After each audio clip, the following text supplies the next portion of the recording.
भारत के प्रमुख इतिहासकार। भारत के इतिहास लेखन का कार्य कई इतिहासकारों द्वारा किया गया है। कुछ इतिहासकारों ने प्राचीन भारत का इतिहास लिखा तो कुछ ने मध्यकालीन एवं आधुनिक भारत का इतिहास। इनमें कल्लड़, आर.सी. मजूमदार, जदुनाथ सरकार, बी.डी. सावरकर एवं के.पी. जायसवाल आदि का नाम प्रमुखता से लिया जा सकता है। इनका संक्षिप्त वर्णन कुछ इस प्रकार है। नंबर 1, कल्लड़। प्राचीन भारतीय इतिहास लेखन की परंपरा की अंतिम एवं सर्व महत्वपूर्ण कड़ी के रूप में हम कल्लड़ विरचित राजतरंगिणी को रख सकते हैं। राजतरंगिणी का शाब्दिक अर्थ है राजाओं की नदी, जिसका भावार्थ है राजाओं का इतिहास या समय प्रवाह। कल्लड़ की राजतरंगिणी कश्मीर के इतिहास लेखन का सर्वोत्कृष्ट उदाहरण प्रस्तुत करती है। बाणभट्ट विरचित हर्षचरित्र की भांति कश्मीरवासी कवि कल्लड़ ने 1148 से 1149 ईस्वी के मध्य लिखी अपनी कृति राजतरंगिणी में काव्य एवं इतिहास का सुंदर समन्वय प्रस्तुत किया है। घोषाल, वी.एस. पाठक एवं गिरजा शंकर प्रसाद मिश्र आदि ने बाण विरचित हर्षचरित्र एवं कल्लड़ विरचित राजतरंगिणी को इनके विकसित एवं विशिष्ट ऐतिहासिक स्वरूप के कारण इन्हें इतिवृत्त के अंतर्गत रखा है। कौटिल्य ने अपने अर्थशास्त्र 1.5.10 में इतिवृत्त को इतिहास का ही एक अंग माना है। गिरजा शंकर प्रसाद महोदय ने बाणभट्ट की तुलना में कल्लड़ की कहीं अधिक संतुलित इतिवृत्तकार माना है। बाणभट्ट का हर्षचरित्र जहाँ प्राथमिक ज्ञान पर आधारित एवं एक शासक हैं हर्षवर्धन, उस समय के राजा थे, उनके ऊपर लिखी गई है, उसका नाम है हर्षचरित्र, से संबंध इतिवृत्ति है। वहीं कल्लड़ कृत राजतरंगिणी एक शासन वंशीय यानी कश्मीर का शासन वंश इतिवृत्ति है, जिसे पूर्ववर्ती इतिवृत्तों, प्राचीन लेखों एवं राजकीय प्रलेखों के आधार पर लिखा गया है। इस तारतम्य में ए.के. वॉर्डर महोदय ने लिखा है कि कल्लड़ ने अपने इतिहास की पुष्टि समकालीन लेखों, जिनमें राजकीय शासन पत्र, दानपत्रों, पुराविलेख, मुद्राएं शामिल थीं, आदि से की है। उसने कश्मीर के इतिहास पर लिखे गए पूर्वकालीन असंख्य ग्रंथों का आलोचनात्मक अध्ययन किया, जिनमें नीलमन पुराण, सुब्रत की रचना एवं छैमेद्र की नृपावली आदि प्रमुख हैं। इतिहास लेखन की प्रविधि। Historiography methodology. एक इतिहासकार के रूप में कल्लड़ एवं उसकी कृति राजतरंगिणी उन कतिपय विद्वानों के इस अभिमत की प्राचीन भारतीय इतिहासकार नहीं थे, उनमें इतिहास बोध एवं इतिहास लेखन प्रविधि के ज्ञान का अभाव था, का खंडन करने का सशक्त उदाहरण प्रस्तुत करते हैं। ऐसा प्रतीत होता है कि इस अवधारणा वाले विद्वानों ने कल्लड़ कृत राजतरंगिणी का सांगोपांग अध्ययन नहीं किया है, मतलब ठीक से या पूरी बुद्धि लगा के, मन या बुद्धि लगा के सांगोपांग अध्ययन नहीं किया है। राजतरंगिणी में अपने इतिहास लेखन के प्रयोजन के साथ साथ इतिहास लेखन प्रविधि को भी स्पष्ट करते हुए कहा है, दाक्षम क्यदिम तस्मादिमन भूतार्थवर्धन सर्व प्रकारम स्खल्यते योजनाएं ममोद्यमः। अर्थात भूतकाल में वर्णित कथावस्तु के पुनर्लेखन का उद्देश्य जाने बिना सृजनों का मुझसे विमुख हो जाना उचित नहीं है। भूतकालिक रचनाएं हर प्रकार से स्खलित हो जाने के कारण उनके समायोजन द्वारा एक क्रमबद्ध इतिहास के प्रस्तुतिकरण हेतु मैं यह उद्यम कर रहा हूँ। साथ ही कल्लड़ यह भी बताते हैं कि उन्होंने अपने इतिहास लेखन हेतु स्रोतों के रूप में सुब्रत की रचनाओं, छैमेद्र की नृपावली, हेलाराज की पार्थिवावली, नीलमन पुराण, एक स्थानीय पुराण अथवा स्थल पुराण जो कश्मीर की उत्पत्ति तथा इतिहास के विषय पर लिखा गया है, पदम मेहर और छबिल्लाकरण की रचनाओं आदि साहित्यिक स्रोतों के साथ साथ मंदिरों के शिलालेख, भूदान पत्र, पुराविलेख एवं मुद्रा आदि पुरातत्विक स्रोतों का भी उपयोग किया है। यह स्पष्ट करता है कि कल्लड़ इतिहास लेखन प्रविधि के वैज्ञानिक स्वरूप से पूर्णतः वाकिफ थे। निष्कर्ष, कंक्लूजन। कल्लड़ के इतिहास लेखन की एक और प्रमुख विशेषता जो उसे प्राचीन भारतीय इतिहासकारों की श्रेणी में अग्रणी स्थान पर प्रतिष्ठित करती है, यानी उनको पहला स्थान देती है, आगे का स्थान देती है, वह यह है कि उसने अपने इतिहास लेखन में मात्र अतीतकालिक स्रोतों का उपयोग ही नहीं किया, अपितु उक्त स्रोतों का आधुनिक इतिहासकारों की भांति आलोचनात्मक परीक्षण भी प्रस्तुत किया।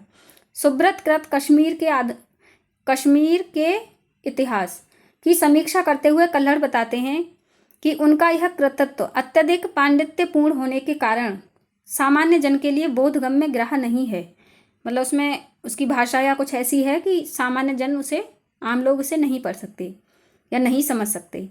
क्षमेंद्र की नृपावली को कल्लड़ ने नितांत असावधानी पूर्वक किया गया कार्य बताया है और उनका मानना है कि इसलिए इनका कोई भी अंश निर्दोष नहीं है। इस प्रकार कल्लड़ ने जिन कारणों को लेकर पूर्ववर्ती ऐतिहासिक स्रोतों की आलोचना की है, उन कारणों को अपने इतिहास लेखन में दूर करने का भरस कर प्रयास किया है। क्योंकि जिन बातों की वो समीक्षा या आलोचना कर रहे थे कि ऐसा नहीं होना चाहिए था, वैसा नहीं होना चाहिए था, तो उन्होंने खुद जब ये राजतरंगिणी लिखी है तो इसमें उन्होंने इस बात का पूरा ध्यान रखा है कि उनसे कोई ऐसी गलती ना हो। इस तारतम्य में वे स्वयं ही लिखते हैं कि मेरा यह ग्रंथ यानी कि राजतरंगिणी पुरातन ग्रंथों से उत्पन्न भ्रांतियों को दूर करने में सहायक सिद्ध होगा। उनका यह कथन उनके इतिहास बोध के साथ साथ इतिहास लेखन प्रविधि की प्रखरता का भी परिचायक है। कल्लड़ के संबंध में विश्वम्भर शरण पाठक ने उचित ही लिखा है कि कल्लड़ भोर के तारे के समान आधुनिक इतिहास लेखन रूपी सूर्य के सम्मुख दृढ़तापूर्वक खड़ा रह सकता है। अतः निश्चित रूप से कल्लड़ प्राचीन भारतीय इतिहास की परंपरा की एक महत्वपूर्ण कड़ी थे। कल्लड़ के इतव्रत राजतरंगिणी का संगोपांग अध्ययन करने पर कल्लड़ में एक इतिहासकार की सभी विशेषताएं प्रखरता के साथ परिलक्षित होती हैं, यानी दिखाई देती हैं। उनकी इतिहास लेखन प्रविधि का वैज्ञानिक स्वरूप, इतिहास के शिक्षात्मक पहलू पर बल, निष्पक्ष एवं पूर्वाग्रह से मुक्त इतिहास लेखन एवं तिथि क्रमानुसार वर्णन कुछ ऐसी विशेषताएं हैं जो अनुकूल दृष्टिकोण से देखने पर कल्लड़ को निश्चित रूप से ही एक इतिहासकार के रूप में प्रतिष्ठित करती हैं। दूसरे इतिहासकार हैं R.C. मजूमदार। अब हम इनके बारे में पढ़ेंगे। इनका टाइम दे रखा है 1888 से 1980। अरे वाह, इनकी एज तो काफ़ी थी। रमेश चंद मजूमदार का जन्म 4 दिसंबर 1888 को जिला फरीदपुर यानी बांग्लादेश स्थित खंडपारा नामक स्थान पर हुआ था। उनके पिता हलधर मजूमदार थे। इनके पिता का नाम क्या था? हलधर मजूमदार। प्रेसिडेंसी कॉलेज कोलकाता से इन्होंने इतिहास विषय में ऑनर्स के साथ स्नातक परीक्षा भी पास की थी। 1911 में प्रथम श्रेणी में इतिहास विषय में MA उत्तीर्ण किया था। 1913 ईस्वी में ढाका के गवर्नमेंट ट्रेनिंग कॉलेज में प्रवक्ता पद पर नियुक्त हुए थे और 1914 में कलकत्ता विश्वविद्यालय के इतिहास विभाग में आ गए थे। यहीं उन्होंने corporate life in Washington India पर भी PhD की उपाधि प्राप्त की। 1921 में ढाका विश्वविद्यालय में प्रोफेसर भी बन गए। फिर 1937 में ढाका विश्वविद्यालय के कुलपति बन गए और 1942 में यहीं से वे सेवानिवृत्त हो गए, यानी इन्होंने इस्तीफा दे दिया या रिटायरमेंट ले लिया। उन्होंने अपने सेवा काल में Britain, Holland, France, Germany, Italy, मिस्र एवं दक्षिण पूर्व एशियाई देशों की यात्रा की।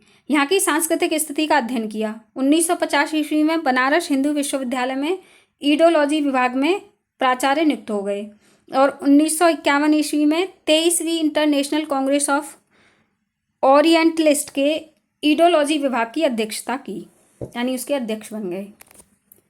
इतिहास लेखन एवं मूल्यांकन, हिस्टोरियोग्राफी एंड एवोल्यूशन। भारत सरकार द्वारा 1953 से 1954 ईस्वी में भारतीय स्वतंत्रता संघर्ष का इतिहास लेखन की परियोजना बनाई गई, जिसका निर्देशन R.C. मजूमदार द्वारा किया गया। 1955 से 1959 तक मजूमदार जी ने नागपुर विश्वविद्यालय के प्राचीन इतिहास विभाग के प्रोफेसर पद पर भी कार्य किया। बहुत जगह नौकरियां की हैं इन्होंने। संयुक्त राज्य अमेरिका के शिकागो एवं पेंसिल्वानिया विश्वविद्यालय में भारतीय इतिहास के विजिटिंग प्रोफेसर रहे। विजिटिंग मतलब जो ऐसे जाते हैं, मिलने वगैरह जाते हैं, ऐसे परमानेंट नहीं रहते वहाँ पे। R.C. मजूमदार की सर्व महत्वपूर्ण कृति 11 खंडों में लिखित history and culture of the Indian people है, जो कि भारतीय विद्या भवन से प्रकाशित है। कलकत्ता के संस्कृत कॉलेज ने उन्हें 1955 ईस्वी में भारत तत्व भास्कर की उपाधि से सम्मानित किया। जाधवपुर विश्वविद्यालय ने उन्हें 1867 में डीलिट की मानव उपाधि से भी सम्मानित किया। उनको 2 उपाधि मिली थी, भारत तत्व भास्कर और डीलिट। R.C. मजूमदार ने इतिहास विषय की कई पुस्तकों का लेखन कार्य किया। इनमें ancient India, the वोकोटक Gupta as, Hindi में लिखा हुआ है, the Vakataka Gupta age, history of freedom movement in India आदि प्रमुख हैं। उनका कहना था, मेरी दृष्टि में सत्य केवल सत्य और पूर्ण सत्य ही इतिहास का लोह ढांचा होना चाहिए। इसके आधार पर इतिहास के विभिन्न विन्यास खड़े किए जा सकते हैं। इतिहास में वे सत्यान्वेषण पर विशेष जोर देते थे। उनकी ऐतिहासिक पद्धति वैज्ञानिक थी। उनका कहना था कि इतिहासकार को एक नया न्यायाधीश की तरह होना चाहिए। एक न्यायाधीश की तरह होना चाहिए, मतलब किसी के पक्ष नहीं लेना चाहिए, निष्पक्ष होना चाहिए। जो सबूत और गवाह मिले हुए हैं, यानी कि जो हमारे पास फैक्ट अवेलेबल हैं, जो सोर्स अवेलेबल हैं, उनके अकॉर्डिंग जो सही बात है वो ही हमको लिखनी चाहिए। उसमें हमें निष्पक्ष होना चाहिए, न्यायाधीश की तरह होना चाहिए। राष्ट्रीय चरित्र के किसी भी दोष को छुपाना नहीं चाहिए। उनका कहना था कि शासन आधुनिक भारतीय इतिहासकारों को पद व प्रतिष्ठा से आकर्षित कर रहा है, जो कि इतिहास लेखन के लिए उचित नहीं है। कुछ लोग क्या है कि अगर आप हमारे जैसा हम कह रहे हैं वैसा इतिहास लिखोगे तो हम आपको एक अच्छा पद देंगे, अच्छी प्रतिष्ठा से वो सम्मानित करेंगे। इस तरह वे वस्तुनिष्ठ इतिहास पर विशेष जोर देते थे। इतिहास में सत्यान्वेषण के लिए उनमें अटूट आस्था थी। वे जीवन भर अपने इसी सिद्धांत पर चलते चलते 92 वर्ष की अवस्था में 1980 में इस दुनिया से इज्जत के साथ विदा हो गए। सर जदुनाथ सरकार तीसरे इतिहासकार हैं। सर जदुनाथ सरकार आर.सी. मजूमदार की भांति सर जदुनाथ सरकार भी इतिहास में सत्यान्वेषण के हिमायती थे। वो भी यही कहते थे कि भाई जो इतिहास लिखा जा रहा है वो सही से लिखा जाना चाहिए। उन्होंने कहा था, मैं इस बात की चिंता नहीं करता कि सत्य प्रिय है या अप्रिय और आधुनिक घटनाक्रम से सामंजस्य रखता है या नहीं। यदि आवश्यकता हुई तो मैं अपने मित्र और समाज का उपहास एवं आक्षेप को सत्य का उपदेश देने के लिए धैर्यपूर्वक सहन करूंगा। मतलब कोई अगर मुझसे रूठ जाए या मुझ पर आरोप लगाए तो लगाए, लेकिन मैं जो सही बात है वही कहूँगा, चाहे किसी को अच्छी लगे चाहे ना लगे। लेकिन फिर भी मैं सत्य अन्वेषण ही करूँगा, सत्य को समझूंगा और सत्य को ही स्वीकार करूँगा। W.H. मॉरलैंड महोदय के जन्म लेने के 2 वर्ष बाद जन्म लेने वाले सर जदुनाथ सरकार भी मध्यकालीन भारतीय इतिहास लेखन के एक प्रख्यात इतिहासकार हैं। मॉरलैंड ने यदि आर्थिक इतिहास को अपने लेखन का केंद्र बनाया तो सरकार महोदय ने औरंगजेब, मुगल साम्राज्य के पतन, मुगल प्रशासन एवं शिवाजी को अपने लेखन का केंद्र बनाया। सरकार ने भी मॉरलैंड के समान मध्यकालीन भारतीय इतिहास के लेखन हेतु अथक परिश्रम एवं शोध कार्य संपन्न किया। मॉरलैंड की तरह उन्होंने भी अपने इतिहास लेखन हेतु कई भाषाएं सीखीं। सर जदुनाथ सरकार और मॉरलैंड से 2 वर्ष छोटे भले ही थे, मगर शोध प्रवृत्ति अपनाने में भी मॉरलैंड से 2 कदम आगे ही थे। प्राथमिक शोध सामग्री पर पूर्ण विश्वास न कर सरकार ने महाराष्ट्र के समस्त किलों एवं मुगलकालीन समस्त युद्ध स्थलों पर स्वयं जाकर उनका निरीक्षण किया था। इरफान हबीब ने यदि मॉरलैंड के कार्य को आगे बढ़ाया तो आशीर्वाद लाल श्रीवास्तव को सरकार के काम को आगे बढ़ाने का श्रेय दिया जाता है। आशीर्वाद लाल श्रीवास्तव के अनुसार सर जदुनाथ सरकार सही अर्थों में मध्यकालीन भारतीय इतिहास लेखन के एक नवीन स्कूल के जनक थे। वे भारत के एक महान इतिहासकार थे और उन्होंने मध्यकालीन भारत पर निष्ठापूर्वक कार्य संपन्न किया था। अब इनका जीवन परिचय, बायोग्राफी। जदुनाथ सरकार का जन्म 10 दिसंबर 1870 ईस्वी को पूर्वी बंगाल, जो कि वर्तमान बांग्लादेश है, के राजशाही जिले के करचमारिया नामक ग्राम में हुआ था। राजशाही जिला का कोई गांव है, इसका नाम है करचमारिया। इनके पिता का नाम राजकुमार एवं माता का नाम हरी सुंदरी था। जदुनाथ बचपन से ही अत्यंत प्रतिभाशाली थे एवं उनके पिता प्रबुद्ध जमींदार थे। प्रेसिडेंसी कॉलेज कलकत्ता में 1891 ईस्वी में जदुनाथ सरकार ने इतिहास एवं अंग्रेजी दोनों में ही ऑनर्स किया था।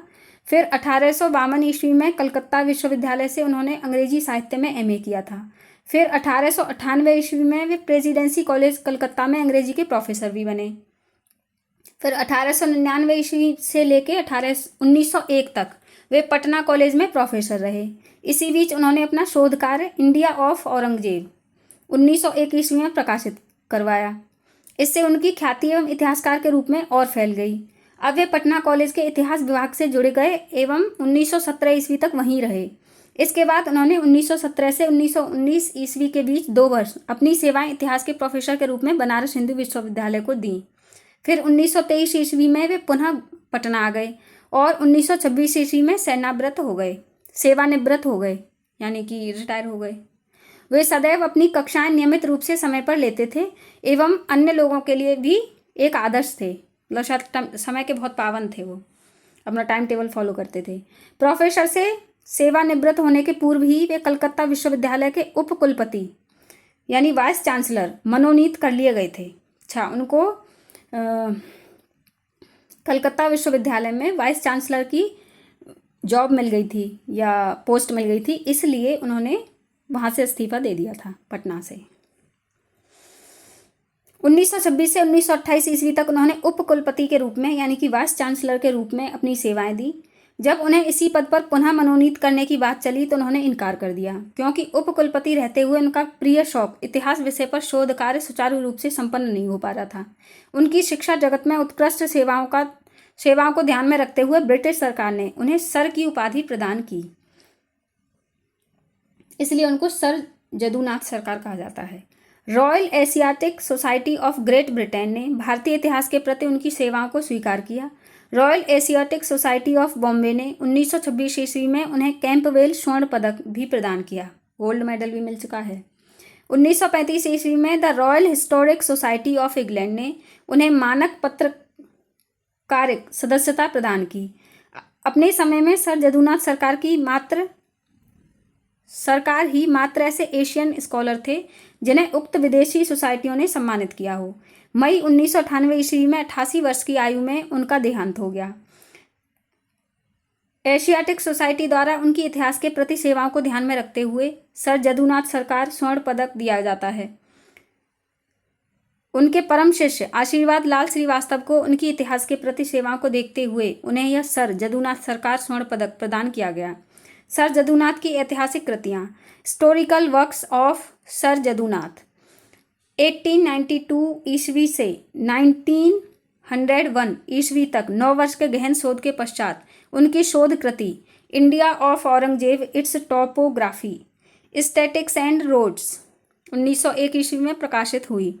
1909 ईस्वी में उनकी एक पुस्तक इकोनॉमिक्स ऑफ ब्रिटिश इंडिया प्रकाशित हुई। पूरे 24 वर्ष के गहन शोध एवं अथक परिश्रम के उपरांत 5 खंडों में उनकी सर्व प्रसिद्ध कृति हिस्ट्री ऑफ औरंगजेब प्रकाशित हुई। इसके प्रथम एवं द्वितीय खंड 1912 ईस्वी में और तृतीय खंड 1916 ईस्वी में और चतुर्थ खंड 1919 ईस्वी में, 5वां व अंतिम खंड दिसंबर 1924 में प्रकाशित हुआ। इसी बीच उन्होंने शिवाजी पर भी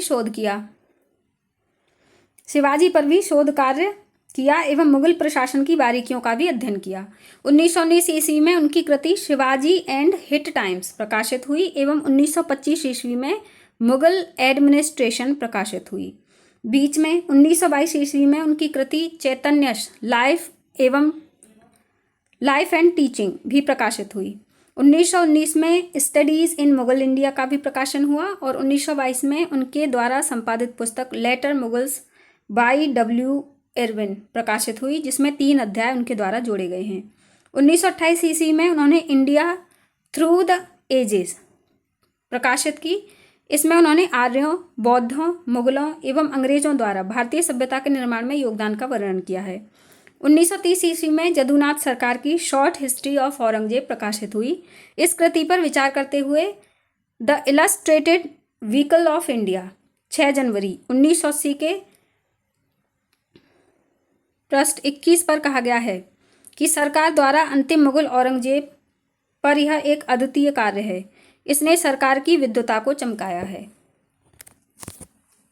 1932 ईस्वी में उन्होंने अपनी कृति Bihar and Orissa during the fall of Mughal empire प्रकाशित कराई। औरंगजेब पर शोध कार्य के दौरान ही उन्होंने भारत में मुगल साम्राज्य के पतन के कारणों का भी सूक्ष्म अध्ययन किया एवं विश्लेषण भी किया। फलतः मतलब इसका रिजल्ट ये निकला कि 1932 ईस्वी से 1950 ईस्वी के बीच उन्होंने fall of the Mughal empire के 4 खंड प्रकाशित करवाए। 1933 में स्टडीज इन औरंगजेब रीजन प्रकाशित हुआ और 1940 में हाउस ऑफ शिवाजी प्रकाशित हुआ। उक्त अंग्रेजी पुस्तकों के अलावा सर जदुनाथ सरकार ने औरंगजेब, शिवाजी एवं दास नामी संप्रदाय का इतिहास के हिंदी संस्करण भी प्रकाशित करवाए। इतिहास जगत को उनकी अंतिम उपहार पुस्तक मिलिट्री हिस्ट्री ऑफ इंडिया थी, जो उनकी मृत्यु के 1.5 वर्ष पश्चात यानी कि मरने के 1.5 साल बाद 1960 में प्रकाशित हुई। उपर्युक्त ऐतिहासिक कृतियों के अलावा सर जदुनाथ सरकार ने मध्यकालीन भारत के इतिहास के कुछ मूल फारसी ग्रंथों का संपादन एवं अनुवाद भी किया। अनुवाद यानी कि ट्रांसलेशन। 1949 ईस्वी में उन्होंने मैसिर ए आलमगिरी का संपादन एवं अंग्रेजी अनुवाद भी किया। साथ ही Persian records of Maratha history के कुछ खंडों का अंग्रेजी अनुवाद भी किया। इनके अलावा सर जदुनाथ सरकार ने कैम्ब्रिज हिस्ट्री ऑफ इंडिया के चतुर्थ खंड के 4 अध्याय भी लिखे। मॉडर्न रिव्यू में सरकार के 60 से अधिक मौलिक शोध पत्र भी प्रकाशित हुए। भाषा ज्ञान। जदुनाथ सरकार अंग्रेजी एवं संस्कृत के तो अच्छे ज्ञाता थे ही, बाद में उन्होंने फारसी, मराठी, राजस्थानी, हिंदी, फ्रेंच, जर्मन, पुर्तगाली एवं डिंगल भाषाएं भी सीखी। उन्होंने भारत, इंग्लैंड, फ्रांस, पुर्तगाल व जर्मनी से कई पांडुलिपियां एकत्रित की थीं। उन्हें बहुभाषा ज्ञान एवं प्राथमिक स्रोतों के अध्ययन ने ही सरकार को एक महान इतिहासकार बनाया। जदुनाथ सरकार की कुछ प्रमुख ऐतिहासिक कृतियों का विश्लेषण। Analysis of some of the major historical works of Jadunath Sarkar. 5 खंडों में प्रकाशित history of Aurangzeb sir Jadunath Sarkar का सर्वप्रसिद्ध ऐतिहासिक ग्रंथ था। प्रथम खंड में उन्होंने शाहजहां के काल एवं एक राजकुमार और गवर्नर के रूप में औरंगजेब के आरंभिक समय का वर्णन किया। द्वितीय खंड में उत्तराधिकार के युद्ध का आलोचनात्मक वर्णन करते हुए इसमें औरंगजेब की सफलता के कारणों पर प्रकाश डाला। तृतीय खंड में औरंगजेब के प्रकाशन के सिद्धांत व नीतियों का उल्लेख किया, साथ ही भारत में इस्लामी राज्य का वर्णन भी किया। चतुर्थ खंड में औरंगजेब की दक्षिण नीति, बीजापुर व गोलकुंडा के विलीनीकरण एवं संभाजी की नृशंस हत्या का उल्लेख भी किया। अंतिम व पंचम खंड में औरंगजेब की असफल मराठा नीति एवं मृत्यु का उल्लेख भी किया गया। अंत में औरंगजेब के चरित्र का मूल्यांकन करते हुए भारत के भाग्य पर उसके लंबे शासनकाल के प्रभाव की भी विवेचना की है। जदुनाथ सरकार औरंगजेब के बारे में बताते हैं कि दीर्घकालीन शक्ति संग्रह ने उसमें अति आत्मविश्वास यानी ओवर कॉन्फिडेंस एवं औरों के प्रति अविश्वास यानी दूसरों पर ट्रस्ट नहीं करता था, भर दिया था। अविश्वास की भावना भर दी थी। उसे प्रत्येक कार्य को पराकाष्ठा पर पहुंचा देने की सनक सवार हो गई थी। मतलब कुछ थोड़ा साइको सा हो गया था, पागल हो गया था। उसे ऐसा लगता था कि ये मतलब किसी भी चीज़ को एक्सट्रीम करना है बस। छोटे से छोटा कार्य भी अपनी देखरेख में करवाता था। मतलब फिर उसको हर एक चीज़ में कमी लगती थी और ऐसा लगता कि पता नहीं ठीक से हुआ कि नहीं, किसी पर विश्वास नहीं करता था ना। इससे अधिकारियों के उत्तरदायित्व की भावना नष्ट हो गई, तो बाकी जो और लोग थे वो फिर अपनी रेस्पॉन्सिबिलिटी नहीं समझते थे। तिलसिट की घटना के पश्चात नेपोलियन बोनापार्ट की भांति औरंगजेब भी अपने जीवन के अंतिम दिनों में अपनी राय के विरुद्ध कुछ भी सुनना पसंद नहीं करता था। मतलब चाहे वो सही कर रहा है या गलत कर रहा है, वो वही करेगा जो उसको करना है। वो किसी की सुनता नहीं था। फिर एक तो ओवर कॉन्फिडेंस और दूसरों पर विश्वास नहीं। उसे ऐसा लगता था कि ये मुझे कमज़ोर बनाना चाहते हैं, तो इसलिए मुझे अच्छी सलाह नहीं दे रहे हैं। मतलब उसे किसी की कोई बात समझ नहीं आती थी, पसंद नहीं आती थी। वो चारों ओर से चापलूसों को हाँ में हाँ मिलाने वालों से घिरा रहता था। फिर उसके आसपास बस वही लोग रह गए थे जो झूठ बोलते थे, उसकी चापलूसी करते थे, उसकी हाँ में हाँ मिलाते थे। इस प्रकार के राजा को न तो राजनीतिज्ञ कहा जा सकता है और न ही प्रशासन का पंडित। आशीर्वाद लाल श्रीवास्तव ने सरकार के हिस्ट्री ऑफ औरंगजेब ग्रंथ को एक प्रामाणिक ग्रंथ माना है जिसका कि खंडन करना असंभव है। 1919 ईस्वी में शिवाजी एंड हिज टाइम एवं 1940 ईस्वी में हाउस ऑफ शिवाजी प्रकाशित हुई। सरकार का कहना था कि नए सिरे से आरंभ हुए उस अत्याचार के युग में हिंदू संसार के लिए तो शिवाजी आशा के नए नक्षत्र की भांति भारतीय आकाश में उदित हुए। वे हिंदुओं के धर्म चिन्ह, मस्तक के तिलक और ब्राह्मणों के रक्षक थे। उनका और उनके बाद संभाजी का दरबार औरंगजेब के शस्त्रों का गढ़ बन गया था। दोनों ही प्रतिद्वंदी असाधारण पुरुष थे, किंतु उनके चरित्र में विशाल अंतर था। पर साथ ही उन्होंने कहा था कि कोई भी धर्मांध और लुटेरा राज्य की स्थापना नहीं कर सकता। सरकार के अनुसार शिवाजी के हिंदू स्वराज्य की आधारशिला विशुद्ध धार्मिक रूढ़िवादी पर स्थित थी और इस प्रकार बीज में ही इसका सर्वनाश निहित था। सरकार के इस विचार से सहमति रखते हुए प्रोफेसर मोहम्मद हबीब ने भी इसे उद्धृत किया है। सरकार का एक और प्रमुख ग्रंथ fall of the Mughal empire है। इसके प्रथम खंड में 1729 ईस्वी में नादिर शाह के भारत से वापस जाने से लेकर अहमद शाह के काल जून 1754 ईस्वी तक का वर्णन किया गया है। द्वितीय खंड में आलमगीर द्वितीय के राज्यारोहण 2 जून 1754 से ईस्ट इंडिया कंपनी द्वारा शाह आलम द्वितीय के शासनकाल यानी 6 जनवरी 1771 ईस्वी तक का वर्णन है। तृतीय खंड में 1772 से गुलाम कादिर रोहिल्ला की हत्या 4 मार्च 1789 तक है, नहीं 1789 तक है। और चतुर्थ एवं अंतिम खंड में 1789 से 1803 ईस्वी में अंग्रेजों द्वारा दिल्ली एवं आगरा की विजय तक का वर्णन दिया गया है। सरकार की अंतिम कृति मिलिट्री हिस्ट्री ऑफ इंडिया थी, जो उनकी मृत्यु के पश्चात 1960 में प्रकाशित हुई थी। इसमें सरकार ने भारत में युद्ध कला के विकास पर प्रकाश डाला था। इसमें उन्होंने बताया है कि किस प्रकार भौगोलिक परिस्थितियां युद्धों की योजना को निर्देशित करती हैं। सरकार की यह पुस्तक इसलिए भी महत्वपूर्ण है कि उन्होंने मुगल काल में हुए युद्धों के स्थलों पर स्वयं जाकर उन्हें एवं वहां की भौगोलिक स्थिति को देखा था। टिकेकर महोदय का कहना है कि सरकार ने डी जेमिनी की पुस्तक आर्ट ऑफ वॉर का अध्ययन किया था। सरकार की इस कृति को पढ़कर इतिहास एवं भूगोल के संबंध को भी भली भांति समझा जा सकता है। जदुनाथ सरकार की शोध प्रविधि एवं इतिहास दृष्टि, research methodology and historical vision of Jadunath Sarkar. Moreland महोदय की भांति सरकार की शोध प्रविधि भी वर्तमान के शोध अध्येताओं के लिए सदैव प्रेरणा स्रोत रहेगी। अपने सभी ग्रंथों के लेखन के लिए तथ्यों के संकलन हेतु सरकार ने प्राय सभी प्राथमिक स्रोतों का उपयोग किया। उन्होंने अपने लेखन हेतु न केवल आवश्यकता अनुसार कई भाषाएं सीखीं, अपितु उन भाषाओं में उपलब्ध समस्त प्राथमिक स्रोतों का अध्ययन भी किया। देश विदेश के प्राय सभी महत्वपूर्ण पुस्तकालयों में जाकर स्रोत सामग्री एकत्रित की। शिवाजी पर लिखने हेतु यदि महाराष्ट्र के समस्त किलों को स्वयं जाकर देखा जाए तो वही औरंगजेब पर लिखने हेतु मुगल कालीन समस्त युद्ध स्थलों को भी देखा। अपने लेखन में उन्होंने समसामयिक इतिहास ग्रंथ, मतलब उस समय के जो इतिहास ग्रंथ अवेलेबल थे, हस्तलिखित पांडुलिपियां, विभिन्न पत्र, डायरियां, कोर्ट बुलेटिन्स एवं समाचार पत्रों का भी उपयोग किया। फारसी में उपलब्ध सैकड़ों अखबारों, जिन्हें अखबाराते दरबार मुल्ला कहा जाता था, का भी उन्होंने सांगोपांग अवलोकन किया। यही कारण था कि उनकी ऐतिहासिक दृष्टि अतीत के खंडहरों का सांगोपांग अवलोकन करने से सक्षम हो सकी। उन्होंने निष्पक्ष एवं तटस्थ रहकर बिना किसी पूर्वाग्रह के तथ्यों का विश्लेषण प्रस्तुत किया। उन्होंने एक साथ वैज्ञानिक, विश्लेषणात्मक एवं तुलनात्मक शोध प्रविधि का उपयोग किया। निष्कर्ष, कंक्लूजन। सर जदुनाथ सरकार का मध्यकालीन भारतीय इतिहास लेखन एवं भागीरथी प्रयास था। हेनरी बेवरीज ने उन्हें बंगाली गिब्बन की उपाधि देते हुए लिखा है कि सरकार के समस्त ग्रंथ उत्तम हैं। कदाचित सर्वश्रेष्ठ ग्रंथ शिवाजी एंड हिज टाइम है। सरकार के यदि कुछ प्रशंसक थे तो कई जगह कलकत्ता, महाराष्ट्र, इलाहाबाद एवं अलीगढ़ में उनकी आलोचना भी हुई है। यह तो होना ही था, क्योंकि व्यक्ति जितनी अधिक सफलता प्राप्त करता है उतनी ही आलोचना भी होती है।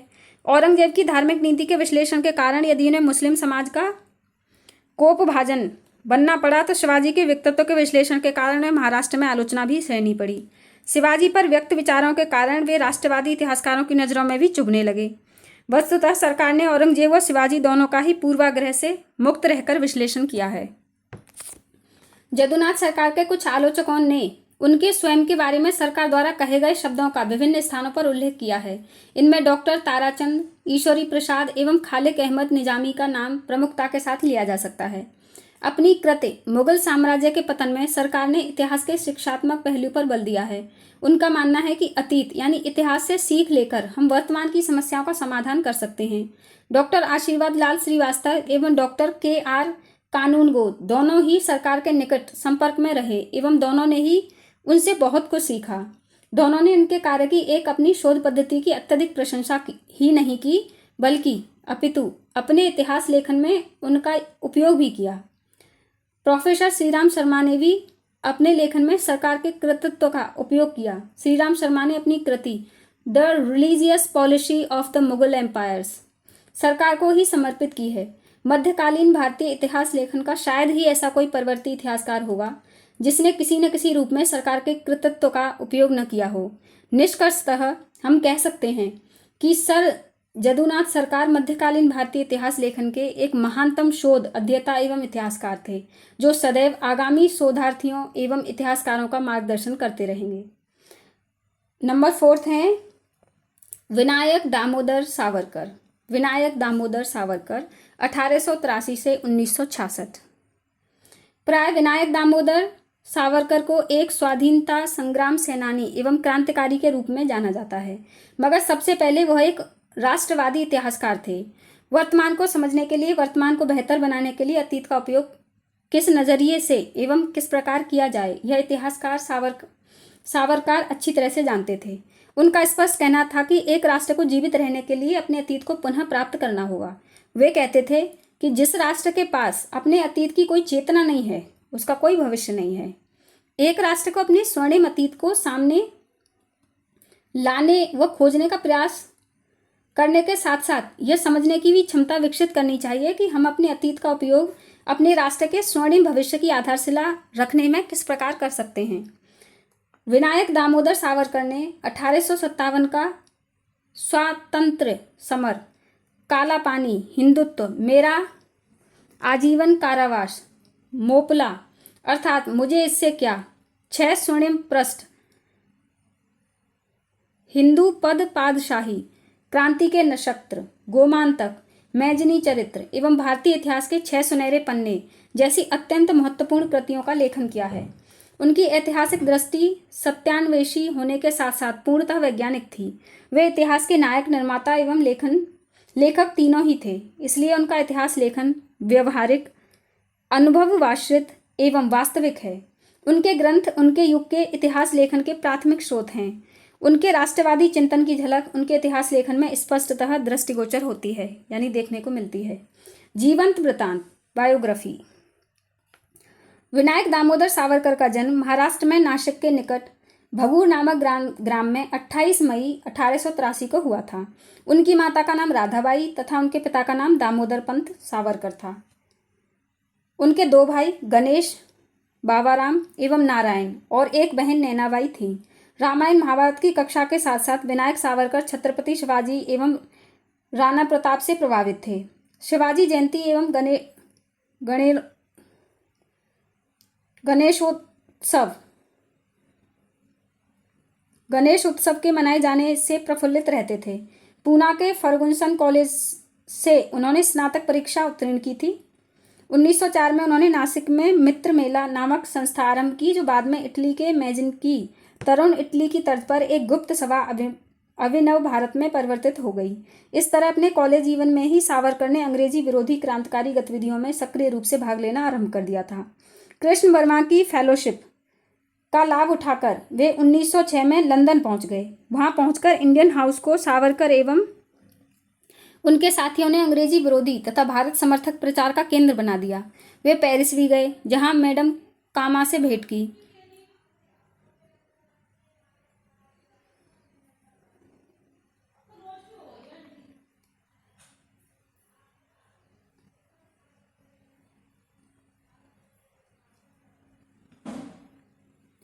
मई 1908 में इंडिया हाउस में 1857 की क्रांति की स्वर्णिम जयंती मनाई गई। उन्होंने इसे भारतीय स्वतंत्रता संग्राम की संज्ञा दी। यह विचार विस्तार से उन्होंने अपनी पुस्तक 1857 का स्वातंत्र्य समर में व्यक्त किए हैं। उनकी क्रांतिकारी गतिविधियों के कारण 23 दिसंबर 1910 को उन्हें आजीवन काले पानी की सजा सुनाई गई। 4 जुलाई 1911 को उन्हें अंडमान की काल कोठरी में ले जाया गया। जिनके छोटे भाई नारायण को भी काले पानी की सजा सुनाई गई थी, मगर बाद में उन्हें मुक्त कर दिया गया। 8 वर्ष कारावास में रहने से विनायक सावरकर की सेहत दुर्बल हो गई थी। 6 जनवरी 1924 को उन्हें जेल से मुक्त कर दिया गया। 26 फरवरी 1966 को उनकी मृत्यु हो गई। इस बीच वे भारतीय राजनीतिक एवं इतिहास लेखन में सक्रिय रहे। उन्होंने अपनी कृति हिंदुत्व में हिंदू धर्म पर विस्तार से प्रकाश डाला है। उनका कहना था, जो इस पुण्य भूमि यानी भारत को अपना मानता है वही हिंदू है। हिंदू धर्म की उन्होंने उदारवादी व्याख्या की। उन्होंने लिखा है कि इस नाम को धार्मिक रंग देना एक भूल है। यह विशुद्ध राष्ट्रीय नाम है, जो हिंदुत्व की विशेषताएं ही नहीं, हमारी राष्ट्रीय विशेषताएं भी हैं। प्रत्येक व्यक्ति को अपने राष्ट्र के प्रति गौरव एवं स्वाभिमान होना चाहिए। निष्कर्ष, कंक्लूजन। इस तरह हम देखते हैं कि सावरकर की हिंदुत्व की अवधारणा संकुचित न होकर विस्तृत थी। उन्होंने हिंदू धर्म को हर प्रकार की सामाजिक कुरीतियों एवं बुराइयों से मुक्त कराने का प्रयास किया। उन्होंने 1857 की क्रांति को भारत सरकार का प्रथम स्वतंत्रता संग्राम कहा। उनकी 1857 के स्वातंत्र्य समर पर लिखे गए इतिहास पर एक विद्वान की प्रतिक्रिया थी। 1857 की क्रांति का यह जबरदस्त इतिहास है। इतनी वैज्ञानिक दृष्टि से किसी लेखक, भारतीय या विदेशी द्वारा इस प्रकार का महत्वपूर्ण इतिहास कभी नहीं लिखा गया था। यह शब्द बताते हैं कि श्री विनायक दामोदर सावरकर सही मायने में एक प्रबुद्ध इतिहासकार थे। काशी प्रसाद जायसवाल। प्राचीन भारतीय इतिहास लेखन के राष्ट्रवादी इतिहासकारों में डॉक्टर काशी प्रसाद जायसवाल का नाम प्रमुखता से अग्रणी रूप से लिया जाता है। वे संस्कृत भाषा के प्रकांड विद्वान थे, इसलिए उनका यह ज्ञान प्राचीन भारतीय इतिहास लेखन में अत्यधिक काम आया था। जीवन वृत्तांत, बायोग्राफी। काशी प्रसाद जायसवाल का जन्म 27 नवंबर 1881 ईस्वी के उत्तर प्रदेश में मानभूमि जिले के झालदा नामक स्थान पर हुआ था। इनके पिता मिर्जापुर के एक संपन्न व्यापारी थे। काशी प्रसाद जायसवाल ने लंदन मिशन स्कूल मिर्जापुर से शिक्षा प्राप्त की। उच्च शिक्षा हेतु ऑक्सफोर्ड विश्वविद्यालय गए। एम.ए. इतिहास की उपाधि प्राप्त की। वहीं से वार एट लॉ की उपाधि भी प्राप्त की। वे कलकत्ता विश्वविद्यालय में इतिहास के प्रवक्ता बनना चाहते थे, मगर स्वाधीनता संग्राम में लिप्त होने के कारण वहां नियुक्ति नहीं मिली। ब्रिटिश सरकार उन्हें खतरनाक क्रांतिकारी मानती थी। फलतः वे 1911 में कलकत्ता कोर्ट में एडवोकेट बन गए। 1914 से जायसवाल ने राजनीति में भाग लेकर इतिहास एवं संस्कृत के अध्ययन में रुचि ली। इतिहास लेखन एवं मूल्यांकन, हिस्टोरियोग्राफी एंड एवोल्यूशन। 1914 में डॉक्टर काशी प्रसाद जायसवाल वे पटना में एक अशासकीय संस्था Bihar and Orissa research society की स्थापना की। इसी संस्था में 1915 ईस्वी में general of the Bihar and Orissa research society नामक शोध पत्रिका प्रकाशित की। उन्होंने पटना संग्रहालय की स्थापना में भी अहम भूमिका निभाई। इस संग्रहालय की प्रबंध समिति के सदस्य एवं अध्यक्ष रहे।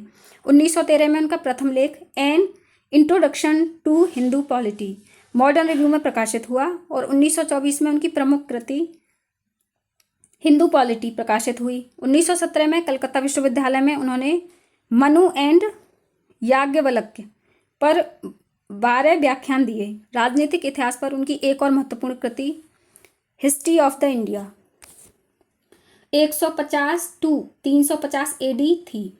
उन्होंने अशोक के अभिलेखों एवं खारवेल के हाथी गुफा अभिलेखों पर कई लेख लिखे। प्राचीन मुद्राओं पर भी उनके काफी लेख प्रकाशित हुए। उन्होंने कौटिल्य के अर्थशास्त्र पर, भट्टुस्वामी की टीका एवं गार्गी संहिता को संपादित किया। उन्होंने राहुल सांकृत्यायन के साथ आर्य मंजूश्री मूलकल्प का संपादन किया। राहुल सांकृत्यायन भी इतिहास के बड़े विद्वान थे। स्वाधीनता आंदोलन में सक्रिय रूप से भाग लेना चाहते थे, मगर काशी प्रसाद जायसवाल ने उन्हें प्रेरित किया कि वे तिब्बत जाएं एवं भारत के लुप्त हो चुके ग्रंथों को तिब्बत से खोज कर लाएं। फलतः राहुल सांकृत्यायन ने 4 बार तिब्बत की यात्रा की और 27 खच्चरों पर लाद कर कई ग्रंथों को खोजकर भारत लाए। यह सामग्री आज भी काशी प्रसाद जायसवाल रिसर्च इंस्टीट्यूट पटना में रखी है। चूंकि वे एक वकील भी थे, अतः शोधकर्ता में पूरी खोजबीन के पश्चात ऐतिहासिक तथ्यों को सामने लाते थे। साक्ष्यों के आलोक में तथ्यों की प्रामाणिकता खोजते थे। मनु एवं याज्ञवल्क्य में उन्होंने तुलनात्मक शोध पद्धति का उपयोग किया था। वे एक राष्ट्रवादी इतिहासकार थे। साम्राज्यवादी इतिहासकार विंसेंट स्मिथ ने कुषाण काल से गुप्त काल के मध्य के इतिहास को अंधकार युग कहा था। काशी प्रसाद जायसवाल ने अंधकार युगीन भारत नामक पुस्तक लिखकर साबित किया कि वह युग अंधकार युग नहीं था। इस तरह उन्होंने विंसेंट स्मिथ की कई मान्यताओं का खंडन किया। भारतीय इतिहास में काशी प्रसाद जायसवाल का नाम एक प्रमुख राष्ट्रवादी इतिहासकार के रूप में लिया जाता है। 4 अगस्त 1937 को पटना में उनका देहांत हो गया। उनके 120 से अधिक शोध पत्र प्रकाशित हुए एवं 11 पुस्तकें प्रकाशित हैं। आज भी शोध जगत में उनकी पुस्तकें मानक संदर्भ के रूप में उपयोग की जाती हैं। स्मरणीय तथ्य: बाणभट्ट एवं कल्हड़ प्राचीन भारत के प्रमुख इतिहासकार थे। बाणभट्ट का हर्षचरित एवं कल्हड़ की राजतरंगिणी प्राचीन भारतीय इतिहास के प्रमुख स्रोत हैं। कल्हड़ की राजतरंगिणी में कश्मीर के इतिहास की जानकारी मिलती है। डॉक्टर काशी प्रसाद जायसवाल एक राष्ट्रवादी इतिहासकार थे। हिंदू पॉलिटी एवं अंधकार युगीन भारत उनकी महत्वपूर्ण कृति हैं। 1776 में नेथेलियन ब्रासी हेल्ड ने मनुस्मृति का जेंटू लॉस नाम से अनुवाद किया है। भारत विद्या इंडोलॉजी की नींव ईस्ट इंडिया कंपनी ने डाली। विलियम जोन्स एवं विलिकंस महोदय को भारत विद्या का जनक माना जाता है। History and culture of the Indian people R.C. Majumdar का महत्वपूर्ण कार्य है। 1857 का स्वातंत्र्य समर एवं हिंदुत्व B.D. सावरकर की कुछ महत्वपूर्ण कृतियां हैं।